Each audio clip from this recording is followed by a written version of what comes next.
You are now watching Bleav. Do you believe? Welcome in to Bleav in Jaguars. That's my second time in a row screwing up the intro here. But we're happy y'all are here. I'm Jordan de Lugo, joined by former Jaguars tight end Clay Harbor, local media star in Chicago, appearing on the radio in Jacksonville, the news in Chicago. He's all over the place. Happy to have him here. The Jaguars, they head out to the Pacific Coast to rumble with the Chargers in the City of Angels this weekend. A matchup between two of the best young quarterbacks in the game today, if Justin Herbert is able to play for the Chargers with the rib cartilage injury. Jacksonville's Trevor Lawrence coming off the best game of his career. We're going to dive into all of it right now. Clay, happy Friday, man. Happy to be here with you. Happy Friday. I'm looking forward to this week. I think we can get another Jags win, and we'll talk about that more today. But I love some of these matchups. I think it's going to be a good week for us. Let's go. Duval! Got to get a good Duval in to start the show here. I love it. I just want to say, to start this conversation off, not a lot of the franchises that the Jaguars face on a weekly basis, I'm just enamored with what they're doing, but the Chargers are one of those teams. Yeah. I love a lot of what they're doing between Brandon Staley, his philosophy as a leader, as a schemer on defense, and then all of these pieces that they've put together personnel wise.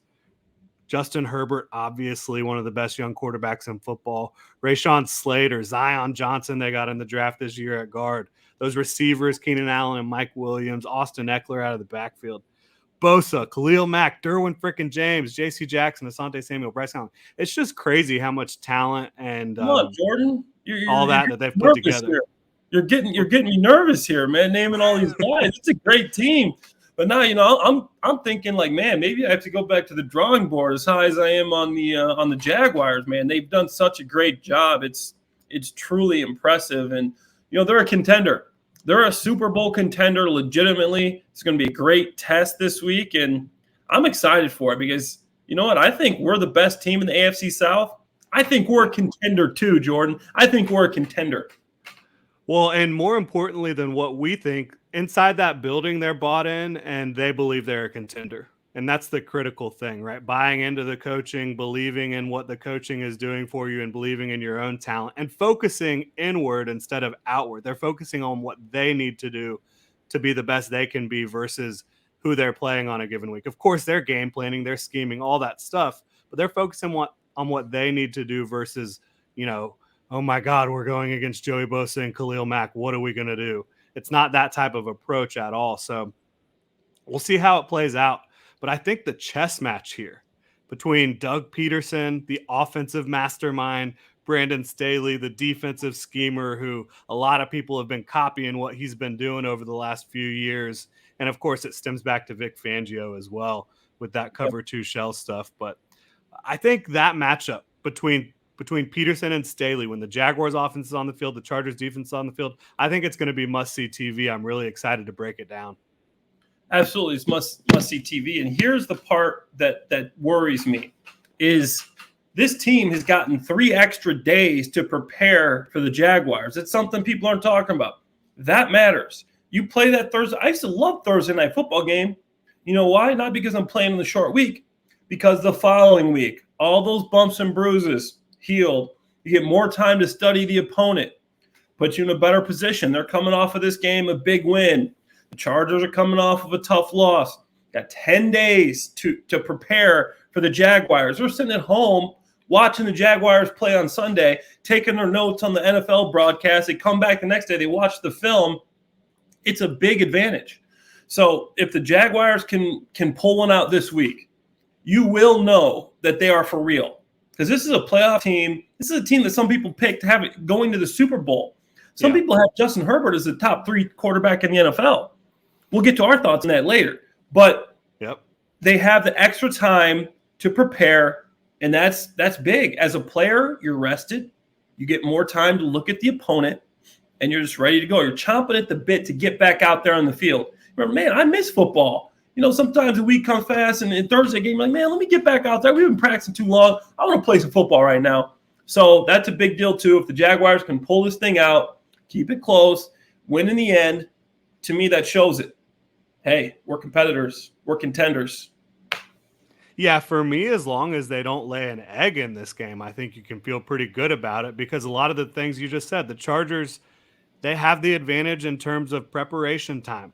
That extra couple days, you can really glean some extra information, some extra studying out of that couple days, because the NFL, it is such a time crunch. Like you said, if you're finishing a game Sunday afternoon, you're not doing anything really that night besides reviewing some of the game film, reviewing some more game film in the morning, and then you're off to the next team getting ready for it. And especially traveling to the West Coast, the Chargers get to stay home.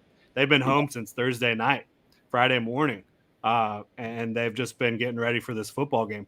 Now, Brandon Staley, he's coming off a game in which he wasn't really at his best as a head coach. He had some conservative calls that people didn't like. Also had a coaching decision that led to a pick six, keeping Gerald Everett on the field when he's begging to come off of it, and he took full ownership of that. I think Brandon Staley's the type of coach, when he knows he made a mistake, he's going to own it, but I think that's going to motivate him to be even better the next week in terms of his preparation, his play calling, all of the things that he's doing as a head coach. So getting a team in the Chargers that is going to be extra motivated coming off a loss, it's a little worrisome. Absolutely. And I know Joe Lombardi, the offensive coordinator. He used to coach for the Eagles back in the day. He's a good guy, good coach, and Doug Peterson knows him. So these are two guys going against each other. Mike Caldwell knows them. These guys are all in the similar they've crossed paths at some point in their coaching career. So that's going to be interesting too. Joe Lombardi versus Mike Caldwell, excuse me. I want to see what that's about. Hopefully Dave Caldwell's not calling the defenses, right? Yeah, I hope Dave Caldwell didn't sneak back into the building and start calling the defensive plays for the Jaguars. But I think Mike Caldwell's coming off of he's pitched a shutout. He's feeling great about himself. He's confident. 5 sacks. Trayvon Walker's playing well, getting pressure. Josh Allen, the only player in the NFL with 2 forced fumbles and 2 sacks. Come on now. Mm-hmm. Mike Caldwell's feeling good. There's going to be more of that coming. So what's Joe Lombardi going to do? He's got this quarterback that's one of the top quarterbacks in the league. Can Mike Caldwell get pressure on him? To me, that's huge. He doesn't want to throw pressure in his face. He's got fractured rib cartilage. Right. You know how tough that is extremely painful. Throughout my career, I've had a couple of teammates that had fractured rib cartilage, and they weren't having to throw the ball every time. So this is a tough injury to play with. If you get pressure on this guy's face, he's going to feel it. To me, you got to get pressure. If you can't get it with the front four, you got to start blitzing a little bit. So that's a big key for me. Get pressure on the quarterback. He's not going to be as mobile as he usually is. He's got fractured rib cartilage. Get pressure on him. That's going to affect the game. He's going to throw up some balls. He had 3 picks last week. Let's get a couple more. Now you can follow Clay on Twitter at ClayHarbs82. Follow myself at Jordan de Lugo. Make sure to subscribe and review if you enjoy the show. Bleav in Jaguars on your favorite podcast platform of choice. All right. Looking at the injuries, we got to start there, because that's going to really determine, obviously, who's on the field, who's not, who's feeling good, who's not. You talked about Justin Herbert. We expect him to play with the rib injury, the rib cartilage injury, but pain management, if he's taking hits, how does that impact his game? How does it impact the Chargers' game plan on offense? Do they get him moving? Do they not get him moving? Are they just trying to get the ball out of his hands as quick as possible? Are they trying to run the ball more? How is that going to impact their game plan is going to be huge. No question about it. And the crazy thing about ribs too, that's kind of the strike zone for tacklers against quarterbacks. You're not allowed to go high. You're not allowed to go low. The ribs is right in that strike zone, and you don't want to hurt someone intentionally, but the rules of the league are giving you no choice but to hit him in that area. Yeah, and it's like a boxer, man. When you see a guy's got a swollen face, you always see the opponent going after that spot, that swollen part, is because you want to win. But I don't think that's what the Jaguars are about. But that's the only place you can tackle these guys is below the neck and above the knees. So you got to go for it, and I hope nobody gets hurt. But I think that's going to be something that is on Herbert's mind, is the fact that, hey, I might get tackled in a tough spot. And I think they have a capable backup. Chase Daniels, I mean, he's made a lot of money as a backup in this league. I played with him on the New Orleans Saints. He's a smart guy. He's meticulous. He studies like crazy. So he's going to know the game plan. He will know where the ball is supposed to be. Obviously, he's not as physically talented as Justin Herbert, but I don't think it's as far of a drop-off as some people think. Obviously, Justin Herbert's way better than Chase Daniel, but Chase Daniel knows the game plan. He knows where the ball is supposed to go. He knows how to hand these balls off and get everybody in position. So even if Herbert doesn't play, this will be a tough game, in my opinion. Yeah, I think that Chase Daniel can do a lot of the stuff within the structure of the offense. It's when Herbert makes those plays above the rim, beyond the X's and O's. Chase Daniel's not going to be doing that for you. And that's part of what makes Justin Herbert so special. He does operate the offense at a high level as well, like Chase Daniel would be able to do, but he just goes above and beyond at times and does some incredible things on the field. So his health going into the game, throughout the game, it's going to be critical. It's going to be a critical factor in the outcome of this game. They've got some other injuries they're dealing with, though, too, here. Keenan Allen did not play against the Chiefs. He has a hamstring injury. He's been limited in practice both days this week. You expect him to be able to play. Donald Parham, he hasn't played yet this season with a hamstring. He's been limited both days. He's trying to make his way back. The tight end, who's their best blocking tight end. Trey Pipkins, their starting right tackle, he had to exit the game against the Chiefs on Thursday night. He has a foot injury. He's been limited. Then you look at J.C. Jackson. He did play against the Chiefs. He has, according to the Chargers, residual soreness in his ankle. And fully expect him to play. The biggest one I'm looking at, outside of Justin Herbert, center Corey Linsley, one of the best starting centers in football. He's dealing with a knee injury. He exited the game against the Chiefs as well. He has not participated in practice to this point in the week. If you're down a starting center, and especially one with Corey Linsley's capability and talent against this Jaguars defensive front, that could be worrisome if you're a Chargers fan. Very worrisome, because the center, besides the quarterback, is the only guy on the team that touches the ball every play. There's something to be said for having, a consistent offensive line, but there's even more to be said for having a consistent center, a guy that you're used to taking snaps from. It's going to feel different for the quarterback if he's not playing. And the Ohio State product has shown that he's one of the better cornerbacks in the league, and he can run block, he can pass block, and he's an all-around great player. I think the interior Jags defense will have a big opportunity if he doesn't play. Fadukasi, I think we got a couple guys in there that can really get some pressure on the quarterback, and especially coming from, if interior pressure, to me, on a game like this, when the quarterback's injured, is more important than the outside pressure, the pressure along the outside, because he's gonna want to run right now. He doesn't want to take those hits. He wants to sit in the pocket and get the ball out. So if you can get some interior pressure on Herbert, that would be huge. Yeah, I mean, thinking about it, that could be the worst possible scenario for a quarterback that's injured, like you said. Yeah. I'm in full agreement with you there. And looking at the Jaguars side of things, for the second week in a row, 0 injuries to report. Knock on wood, they're able to stay healthy, but I've never seen anything like this. We talked about last week, never seeing anything like it for 1 week, much less 2 weeks in a row. It's impressive, man. And that just shows you that Doug Peterson ran a tough, physical, hard training camp. Because if you're not conditioned, you're going to get hurt when you get out there and the bullets start flying. Doug challenged these guys. They played every game like it's the game. One of Doug's things I heard him say that I thought was really cool when I was out there, you never fall back, or you never rise to the occasion. You fall back to the level of your training. And they train like they're going to play. So they're playing like it's a game, and they just transfer that on over. So nothing's new for them when they're on the field on Sunday. They're playing every week, practicing every week like it's a game, and you love to see that. So that's what makes me think that, this team is going to stay healthy all year. Knock on wood.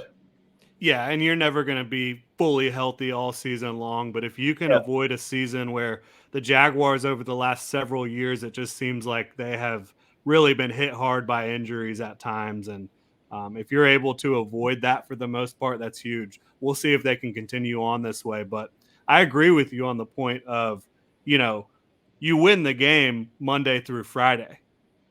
Sunday, you just go out and get the job done that you've been doing all week. Yep. So I'm with you there. I like it.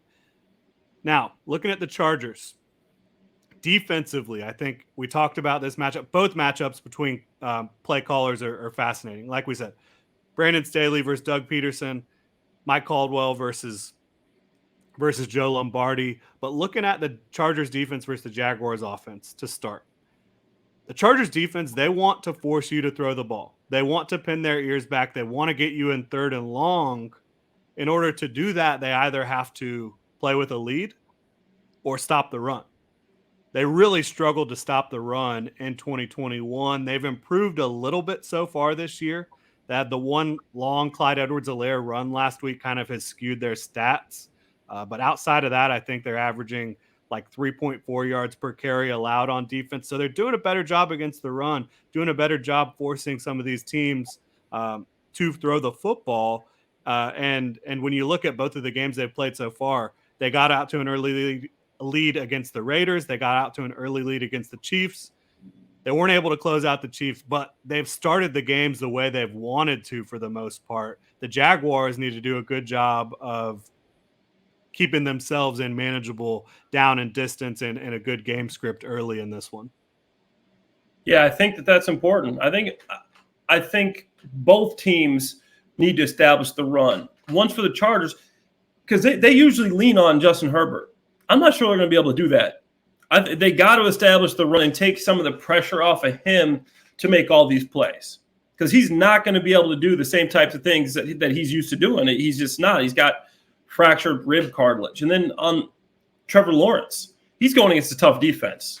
Derwin James, Nick Bosa, and come on, Khalil Mack, these guys can rush the passer. What's the way to negate and to offset a good pass rush? You got to run the football. And we got two guys that are great at that. We got James Robinson and Travis Etienne. Not as much success last week rushing the football, but they stuck to it. You stick to it. We did have James Robinson pop that one long 30-yard run for a touchdown. I think you got to stick to run the football, and set up everything after that. I don't want to see Trevor Lawrence with 4 pass attempts. He had 30 attempts last week. Perfect. Keep him around 25 to 30 pass attempts and pound the rock with Robinson and Etienne and get the ball around all your playmakers. You saw Marvin Jones had catches. Zay Jones had catches. Christian Kirk had catches. Evan Ingram. Jamal Agnew had a chance to score a big-time touchdown. I mean, come on, you got to make that play. And I think you'll make that play this week. It's a tough play, but it's one you got to make, right? You got to make. Tough play. You got to make that play. But to me, huge deal. Both teams must pound the rock this week, run the football. Yeah, I'm with you 100% there. And the Chargers have struggled to run the ball so far. They haven't really placed a huge emphasis on it. They've been throwing it a lot, as you mentioned, with Justin Herbert. But if they can't run the ball, and the Jaguars' run defense has been stout, that's been one of the strengths of the team so far, it could spell trouble, because when you look at what the Jaguars have been able to do defensively when they're stopping the run, which they have in both games this year, they're leading the NFL in turnover differential. They're forcing turnovers because teams are throwing the football. And I think that is interesting. But getting back to the Jags offense versus the Chargers defense, setting the table for some of the fans, what you're going to see from the Chargers here. Coverage-wise, I think they're going to show you a ton of different looks. They're going to try to confuse you both pre and post snap. You know, sometimes you're going to see Derwin James looking like he's going to blitz, but then he'll drop into coverage, and vice versa, looking like he's in coverage and then he's going to blitz. And you've got to know where he is every single play, because he'll line up on the edge as a pass rusher. He'll line up at linebacker. He'll line up in the slot. He'll play safety. He'll do it all. And so I think they're just going to try to confuse you with their coverage looks quite a bit in this one. Yeah, Trevor's still a young guy. I think Derwin James, that's what he's going to try to do. And, you know, the Chargers been decent. They only gave up 93 yards last week rushing the ball to the Chiefs. The Chiefs only ran the ball 18 times. Right. They average 5.2 yards per clip. Run the ball more. But if you have Patrick Mahomes, you don't really need to do that. He's the best quarterback in the league, in my opinion. And obviously, we know Trevor Lawrence is a great player, but I don't think he's Patrick Mahomes. But JC, Jackson, Bosa, Samuel, Asante Samuel Jr. I played with it. Is he Asante Samuel's son? Yeah. That's crazy because I played with Asante Samuel. How old is Asante Samuel? Because that's crazy. Man, he was getting it in early.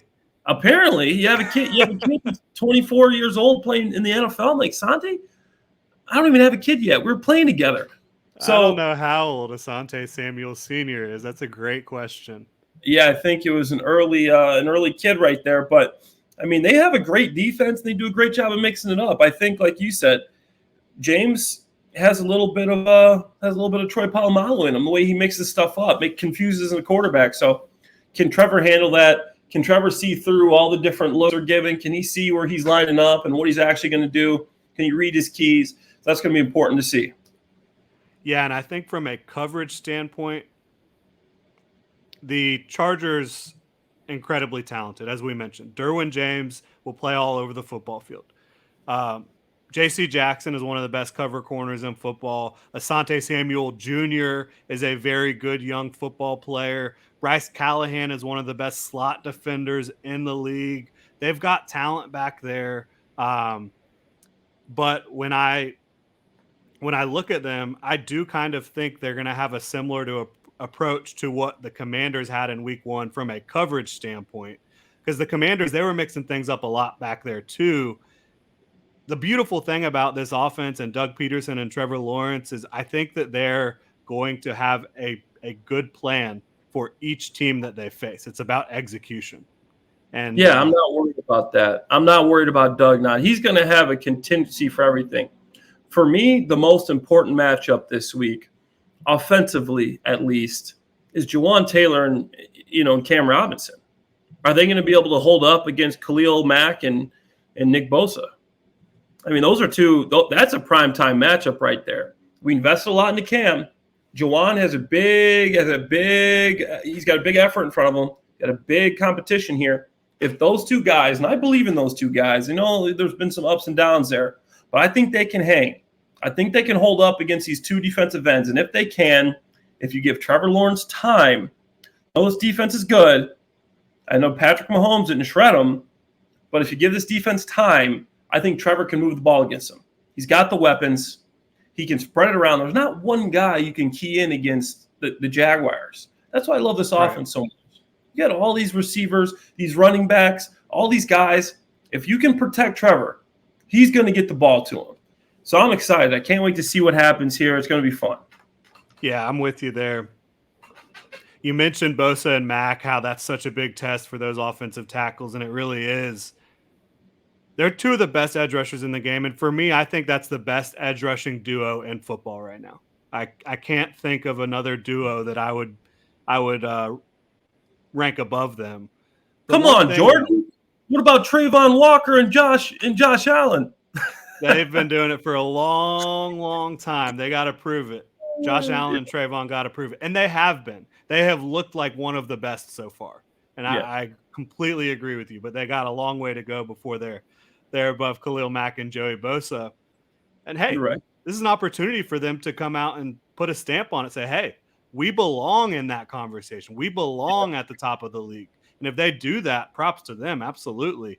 But looking at that defensive front, they do not run the games and twists and stunts up front that the Commanders did in week 1 that gave the Jaguars offensive line such an issue in pass protection. They have certainly many different looks that they will give you up front with that front four. They'll get all spread out. They'll get condensed. They'll do a lot of different things, but they don't have the twists, stunts, games, and all that. I wonder if the Jaguars offensive line will be more effective than they were in week 1 in pass protection because it's not as confusing up front. Yeah, it's going to be much better, especially for those interior guys, Luke Fortner, Barch. I think those are younger guys that struggle with some of those games. And Fortner needs he still needs some experience there, and he's not great at passing off those games yet. And I think this will be a good week. They'll still see some, but you won't see the amount that you saw against the Commanders. So I love the fact that they're not as much of a confuse me team, and they're just we're going to beat you physically team. So I think that kind of plays into the Jaguars' hand. Yeah, I think it does too. Sorry, the wife's calling in. Does she not know what we're doing right now? Yeah, come on. Unbelievable. It's all good. All right, so the run defense, as we mentioned, I do think the Jaguars can establish the run. As you said before, I would be testing that early and often. And I would use James Robinson early and often in that inside zone, gap stuff, power stuff. I think you test their interior of their defensive line. I don't think the Chargers defense necessarily has a big weakness, but the biggest question is the interior of the defensive line, in my opinion, when you talk about running the football. The Chargers have only gotten, against the Raiders only rushed the ball 13 times. And so total, they've got 32 rush attempts against them all season so far. So I really want to test them. And the Raiders averaged 4.9 yards per carry. They had so much success throwing the ball that week. Obviously Derek Carr is a good quarterback at 295 yards, but he threw 3 picks. So this defense can make some plays. Devontae Adams had 10 catches for 141 yards. There's yards to be had, but this defense can make plays. They can take the ball away. They had 3 interceptions week 1. They played tough against Pat Mahomes. Derek Carr, Pat Mahomes were the first 2 quarterbacks they played against. And they held up pretty well.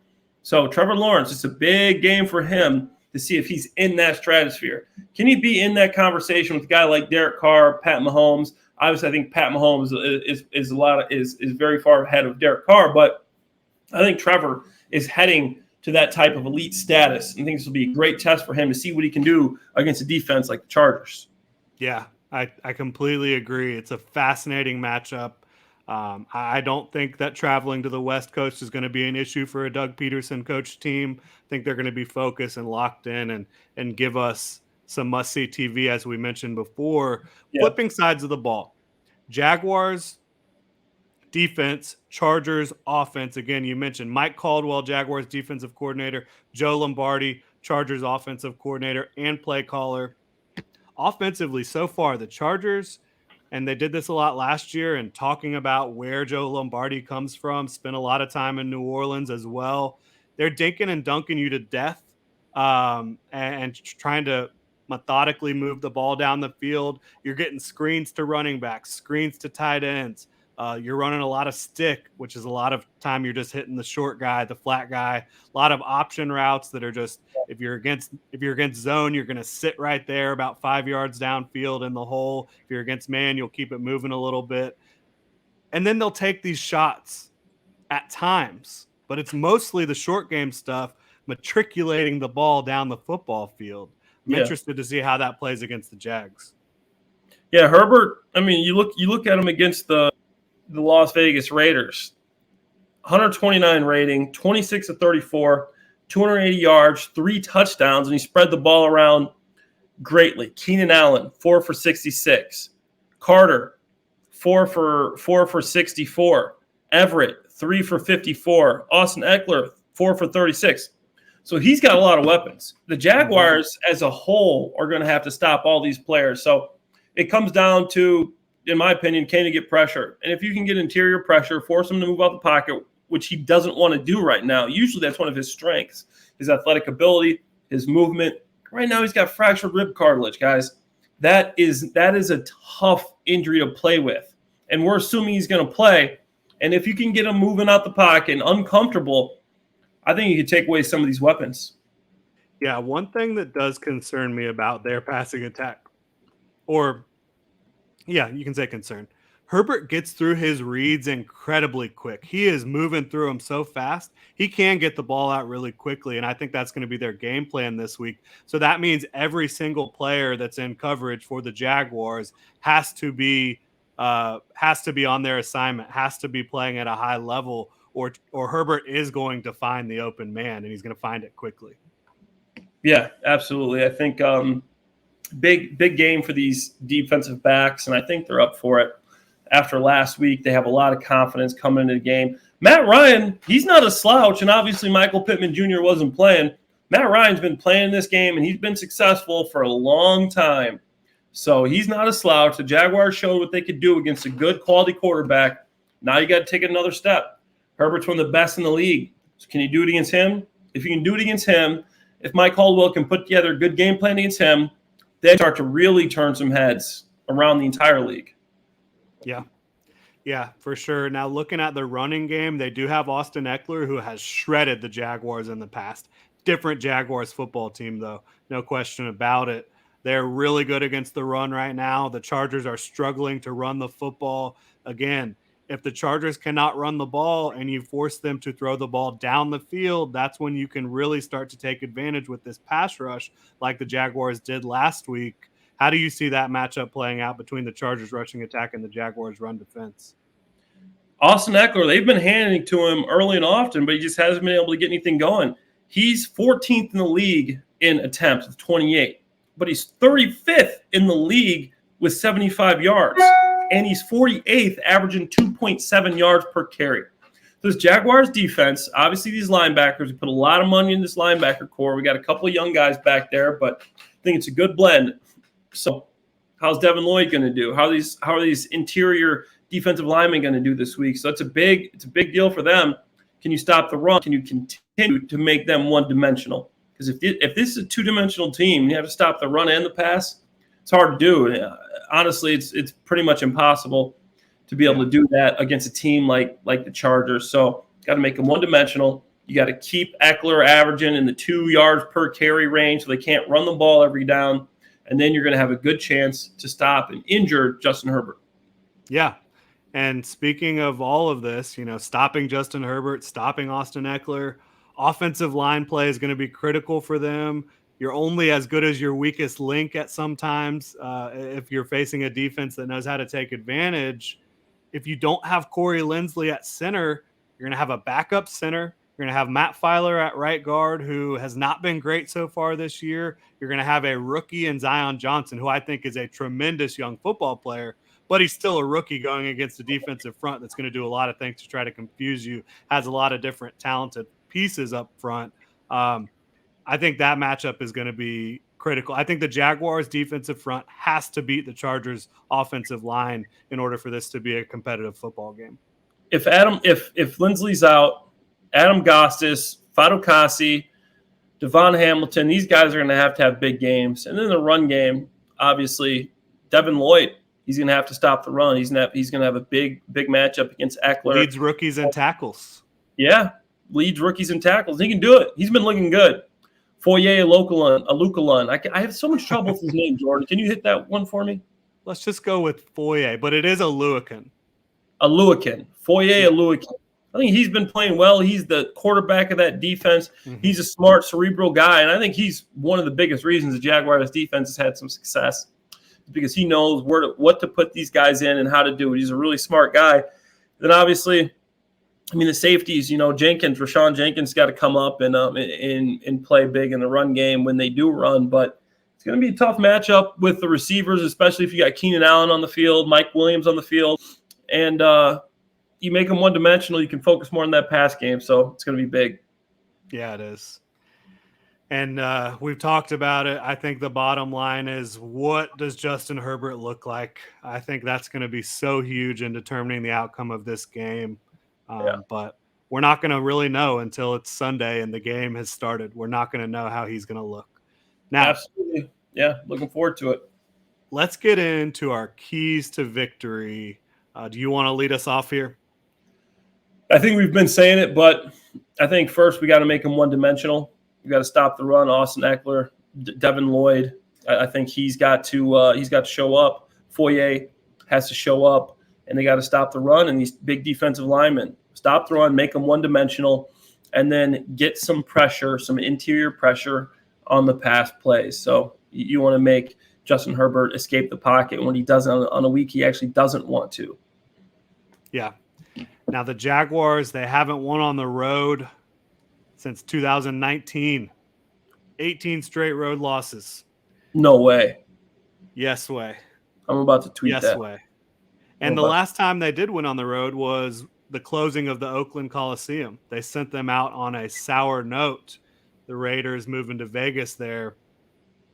But I think, as I mentioned before, these players just have to execute the game plan that is there for them. These coaches, Doug Peterson, Mike Caldwell, Press Taylor, they're going to put them in situations to succeed. They're not going to be out coached for an entire game. They're going to give you opportunities to find success. You have to go out and execute, which they've struggled to do on the road. You know, Trevor Lawrence, I Bleav at home is now 4-6 as the Jaguars quarterback, despite having what looked like a horrendous rookie year. He's almost 500 at home. On the road, has not won a game yet. This Jaguars team needs to be able to handle crowd noise. They need to be able to handle going into a foreign environment. They did not play disciplined football in week 1, pre-snap penalties, offsides, false starts, pre-snap motion, illegal formation, all that type of stuff. You've got to be able to execute pre-snap on the road, and opposing crowds can make that difficult. So I think that's going to be critical for them. Absolutely love it. Love it. You got anything else on keys to victory here? I've got I got more things to look at. Yeah, I got one more, and that's I think you gotta establish the run, and obviously everybody loves how Trevor Lawrence has been playing, but establish the run game, keep giving James Robinson some opportunities, keep the defense honest, give Travis Etienne some plays on the run game as well, keep the defense honest, and that's going to open up the pass game. So for me, establish the run, make sure that these defensive ends, Bosa and Khalil Mack, can't just tee off on our offensive tackles. So establish the run, keep a good balance, and not just throw the ball too much. Yeah, I hear you there 100%.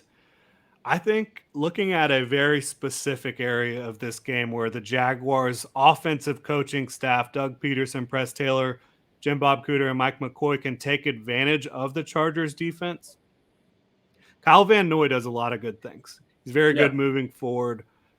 He is not the best athlete at linebacker. He has had 28 coverage snaps so far in 2022 for the Chargers. If you can get him matched up with Christian Kirk or Travis Etienne, it is a big play waiting to happen. And I think the Jaguars coaching staff will have a chance to get that done in this one, because I saw the Raiders do it. The Raiders scored a touchdown on it. I think the Jaguars can do the same thing. Van Noy used to be a defensive end. I played with him in New England. He doesn't feel comfortable out there at middle linebacker, so I agree. Yeah. And then my final thing, keep forcing turnovers. You are leading the league in turnover differential. I know it's easy to say this, but that is a key to victory every single week. Justin Herbert has taken care of the football for the most part throughout his career, and it's going to be a test to get him to force these bad throws, to get him uncomfortable, but you got to do it. You got to keep forcing turnovers, and if you win the turnover battle, you're probably going to win the game. That's just how it goes. The number one correlation between winning teams is the turnover battle when you look at every game. So I 100% agree with you there, Jordan. Turnovers are huge. Yep. Now we're going to play a new game we haven't played before. Fill in the blank. Trevor Lawrence is a top blank quarterback in the NFL right now. I'm gonna say he's a top 12 right now, and I think he's got the potential before the season's over to move into that top 8 or 9 category. But he's playing well. He's in the upper echelon of quarterbacks, and I'll even say 11 just so I can say he's the top third. Obviously 10, 11, 32 teams, not 33. He's in the top third of the quarterbacks in this league. He's played well. PFF has him graded, I think, around 15 or so. But I think he's had some big-time drops. He had 2 touchdown passes dropped. You get him those completions and you put those on his statistics, 2 touchdowns, to add on everything he's done already. And the fact that it's his second year, it's his first year in an offense, and he's still playing this well, I think he's in the upper third of quarterbacks. I was going to say top 12 as well. That's exactly what I was going to say. I think he is proven now And I know it's only been 2 games, but we saw a lot of the good stuff last year. It just wasn't really manifesting itself with the problems going on around Trevor Lawrence. I have him ahead of the guys like Derek Carr and Kirk Cousins. That's where he is, right ahead of those guys right now. Yeah. And, right behind some others that you look at that I do think he could jump. Like, I do think he could jump Dak Prescott. I think he could jump Russell Wilson, Kyler Murray, players like that Yeah. this season. And I think he's just got to keep stacking it, got to keep believing in what Doug is dialing up for him, and he will do that. And just execute. Read the defense, execute, don't force footballs, let the game come to you. So, yeah, I think we're both on the same page with Trevor Lawrence. Now, let's flip it. Justin Herbert is a top blank quarterback in the NFL. When he's healthy, I think he's a top 5 quarterback. So I think that's easy right there. I think he's just so dynamic. He can run the ball, he can throw the ball. He's big, he's strong, he's got a big arm. So, overall, I think Herbert's a great player, but we're catching him on a week that he's got some fractured ribs. So I think that plays into our hand a little bit. We get some pressure up the middle on him. I think that'll be good. Yeah, I agree. I think he is a top 3 quarterback right now. I have him behind Mahomes. I have him just behind Josh Allen, and I have him right there at 3. I think the argument there would be Aaron Rodgers ahead of him. Maybe Aaron Rodgers. I didn't prepare you for this. Aaron Rodgers or Justin Herbert if you had to take the field fully healthy tomorrow? Tomorrow, I think I'm still going with Aaron Rodgers, man. He's just done it for so long. Herbert's right there with him. But, Aaron Rodgers is a guy that's just done it over and over again. And trust me, I hate the Packers. I'm from Chicago. I'm a Bears fan by trade. That's the team that I grew up watching every single Sunday. I was bred to hate the Packers. But Aaron Rodgers, I've seen a lot of him, and he's still getting it done. Obviously, slow start for him this season, but doesn't got many weapons. But Aaron Rodgers, everything else is the same. I'm going with him. Okay, fair enough. I'm taking Herbert. I just think he can do a little bit more for you, and I think he's become surgical with his ability to read the field. And I think, it's really difficult to, split hairs between those top guys. I'm glad that we do still both have Mahomes at 1, though, right? Yeah. Yeah, I think he's still at the top. Allen's knocking on that door, and Tom Brady probably has something to say about your top 5. I will say right there. Goodness, yeah, Tommy B. I would have him at 5 behind those 4 guys we just talked about. But he's still playing really good football as well. All right. Before we get into the bold predictions, there's something I wanted to bring up just because I've been thinking about it this week. And I think it's a really big opportunity to have a statement game, but not just because, you're going out to the West Coast playing a team that everybody loves. The Jaguars and Chargers have so many similarities, in my opinion, and it's not one-to-one similarities, but similar things. You have Brandon Staley, who is a beloved head coach. He's a defensive coach, but he's a beloved guy that gets complete buy-in from his teams. Doug Peterson, same exact thing. Justin Herbert, phenomenal young quarterback. Trevor Lawrence, same exact thing. You have talent on both sides of the football, but it looks like the Chargers are just 1 year ahead. Brandon Staley, 2nd year as the Chargers head coach. Justin Herbert, 3rd year as their quarterback. And, of course, Doug Peterson, 1st year head coach with the Jaguars, 2nd year for Trevor Lawrence. It looks like the Chargers are just a year ahead of the Jaguars. And so this is an opportunity for the Jaguars to say, not so fast. We are not a year behind this football team. We're right there.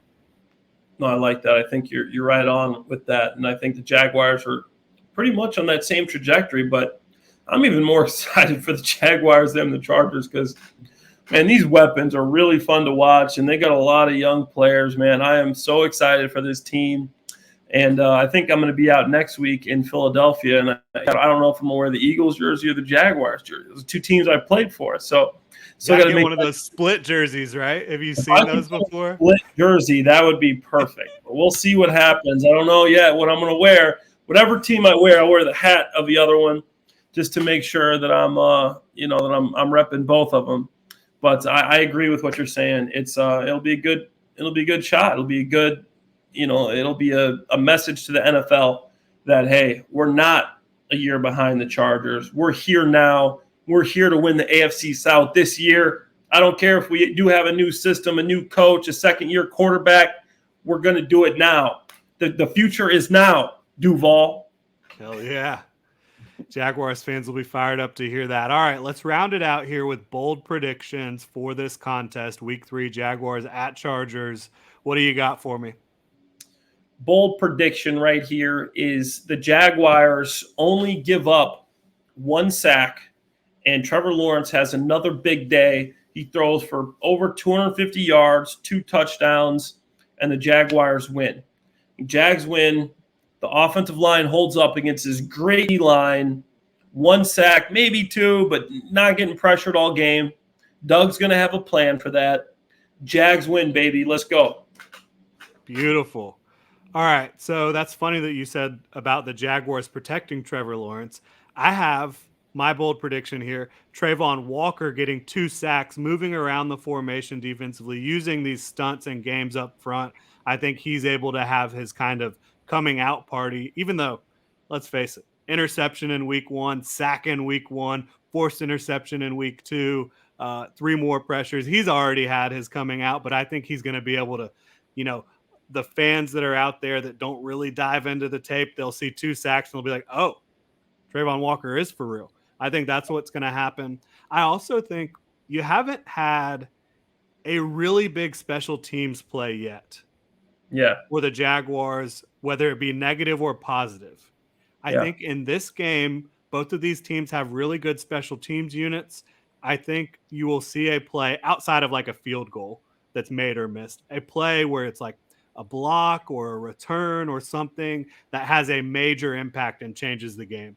For one of these two teams, I think there's going to be a special teams play that you look back and you're like, that had a huge impact on this game. Yeah, I think you're right. We haven't seen that. Hopefully Agnew can get a return or we could get some a big play on special teams by MoMA. Yeah. I'm really looking for that too. I mean, they've both been playing well on special teams, so hopefully we get something there. Yeah, so my score prediction, my game prediction here, if Herbert is forced to miss any extended period of time in this game, I'm taking the Jags. Now, if Herbert plays the entire game, I'm taking the Chargers 30-27. I don't feel great about it. I hate that I'm making a prediction on Friday when there's so much. What'd you say? You got to go with your head, not your heart in these games. Yeah. And, there's just so much that's yet to happen, yet to unfold with this game on a Friday because of the injury situation with the Chargers, with Justin Herbert, some of their other players. I just don't know who we're going to be facing, who the Jaguars are going to be up against in this one. So it's interesting. Right now, I'm taking the Chargers. I'm not locking that in right now. Again, if Herbert misses any time, I'm taking the Jags. But right now, I'm taking the Chargers. I might flip that tomorrow. We'll see. Right now, I've got the Chargers winning if Justin Herbert plays the whole game, 30-27. I mean, hey, the cards are stacked against the Jags. The Chargers have been off Thursday. They've had a lot of time to prepare. They are coming off of a tough loss. They want to get back out there and get a win. Jaguars are coming off of a big win. Everybody's been telling them how great they are. They're going to win the AFC South. So smart money says, let's take the Chargers coming back, getting a win. Jags keep it close. But I'm not smart money. I like to make the tough calls, the tough plays. I'm going Duval 27, Chargers 23. Trevor Lawrence beats Justin Herbert this week. Doug Peterson calls a hell of a game. Mike Caldwell has a good game plan. Josh Allen, Trayvon Walker both get sacks. Herbert can't stop looking at these guys coming off the edge because his ribs are sore. Jags win, baby. Let's go. Let's go indeed. I love it. Let's give these folks a big Duval before we get out of here. All right, one time for the one time. Duval! Beautiful. I'm sure people just love that screaming through their speakers or their headphones. Real Jaguars fans, they do like AirPods. Yep, get you fired up on a Friday here. Thanks so much, everybody, for tuning in. Again, make sure to subscribe and review us on your podcast platform of choice. If you're checking us out on the GenJag YouTube page, leave a like, leave a subscribe, and go follow Clay, of course, on Twitter at ClayHarbs82. He's doing a lot of fun stuff on Twitter. A lot of appearances, local news, CBS Sports, different things. He's getting it going. He's going to be pregame, right, for the Bears? Bears pregame, CBS Sports this weekend, Sunday. I know we're talking to the Jags fans here, but if you want to see a little bit about the Chicago Bears this week, tune in to the CBS Sports postgame show, pregame show. You'll see me talking ball. I'll throw a little shout out to the Jaguars too. Yeah, everybody's Jags fans here, but they're Clay Harbor fans as well. Big fans of the host here. It's been a lot of fun. I'm glad we're able to do this every week and just talk some ball. It's been a lot of fun. I'm excited to keep it going. Hopefully the Jaguars can go out and get a dub. But again, follow Clay on Twitter at ClayHarbs82, myself at Jordan de Lugo, and have a great rest of your Friday, Duval. Later, Duval.